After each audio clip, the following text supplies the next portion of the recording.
জাহান্নামীরা খুব চিন্তায় পড়ে যাবে, জাহান্নামীরা জাহান্নামীদের যেতে চাইবে না।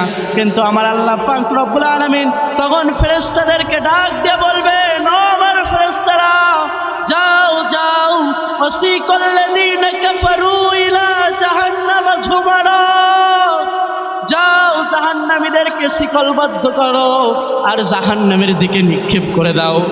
ওই কঠিন ভয়ঙ্কর জাহান্নামের আগুন দুনিয়ার কোনো আগুনের সমান নয়।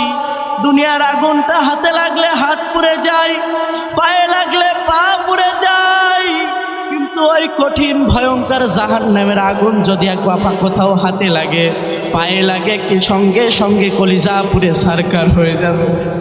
সম্মানিত ভাই বাবাজিরা আমার, এইবার জাহান্নামীদেরকে যখন জাহান্নামে নিক্ষেপ করে দেওয়া হবে, জাহান্নামীদের চামড়াগুলো 70 পদ্মা করে দেওয়া হবে। ও দুনিয়ার মুসলমান, এই 70 পদ্মা চামড়াগুলো জাহান্নামে পোড়ানো হবে।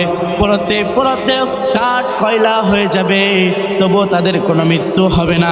সঙ্গে সঙ্গে আবার যখন কাঠ কয়লা হয়ে যাবে, আল্লাহ পাক রব্বুল আলামিন আবার ওই কাঠ কয়লা চামড়াগুলোকে 70 পদ্মা আবার সতেজ করে দেবেন। উল্টে পাল্টে জাহান্নামীদেরকে জাহান্নামের ভিতরে পড়ানো হবে। সম্মানিত ভাই ও বাবাজিরা, দুনিয়ার বুকে থাকতে আমাদের ক্ষুধা লাগে কি লাগে না?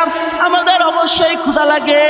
জাহান্নামীরা এইবার আল্লাহকে ডাক দিয়ে বলবে, ও আল্লাহ, আমাদের ক্ষুধা লাগছে, আমাদেরকে খেতে দাও। জাহান্নামীদেরকে এমন একটা খারাপ একটা ঝাক্কুম ফল খেতে দেওয়া হবে। হাদিসের ভিতরে পাওয়া যায়, দুনিয়ার বুকে যদি একটি ঝাক্কুম ফল আসতো, এই ঝাক্কুম ফলটা পৃথিবীর বুকে পড়ার কারণে অর্ধে পুরো পৃথিবীটা এত দুর্গন্ধ, এত তিতি, ওই ফলটা পড়ার কারণে পুরো পৃথিবীটা ধ্বংস হয়ে যেত। আমার সম্মানিত ভাই ও বাবাজিরা, এইবার জাহান্নামীদেরকে ওই ঝাক্কুম ফল খেতে দেওয়া হবে। জাহান্নামীরা যখন ওই ঝাক্কুম ফলটা খেতে যাবে, খেতে যাওয়ার সঙ্গে সঙ্গে তাদের গলার ভিতরে আটকে যাবে। এইবার গলার ভিতরে যখন আটকে যাবে, আল্লাহকে ডাক দিয়ে বলবেন, ও আল্লাহ, এটা কি খেতে দিলা? গলার ভিতরে আটকে গেছে, আমরা তো সহ্য করতে পারি না, আমাদেরকে পানি দাও।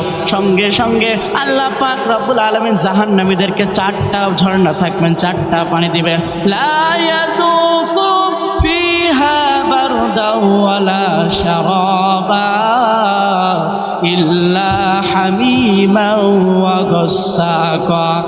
1 নম্বর পানি থাকবে ফুটন্ত টকবকে গরম পানি, আর 2 নম্বর থাকবে দুর্গন্ধযুক্ত রক্তপুষ, 3 নম্বর থাকবে দুর্গন্ধযুক্ত বমি। ও দুনিয়ার মুসলমান, আর 4 নম্বর থাকবে দুর্গন্ধযুক্ত মাহফিল। এইবার জাহান্নামীরা গলায় আটকে যাওয়ার কারণে, জাহান্নামীদের গলায় ফুটে যাওয়ার কারণে জাহান্নামীরা তো সহ্য করতে পারতেছিল না। এবার জাহান্নামীরা গলায় আটকে যাওয়ার কারণে ওই দুর্গন্ধযুক্ত পানি তারা যখন খাবে, এই পানি এত টকবকে, এত গরম, এত ফুটন্ত, জাহান্নামীরা যখন খাইতে শুরু করবে, সঙ্গে সঙ্গে এত গরম, এই পানি যখন তারা পান করবে, তাদের ডাইরেক্ট তাদের নাড়িগুলো, তাদের কলিজাগুলো, নাড়ি ভুঁড়িগুলো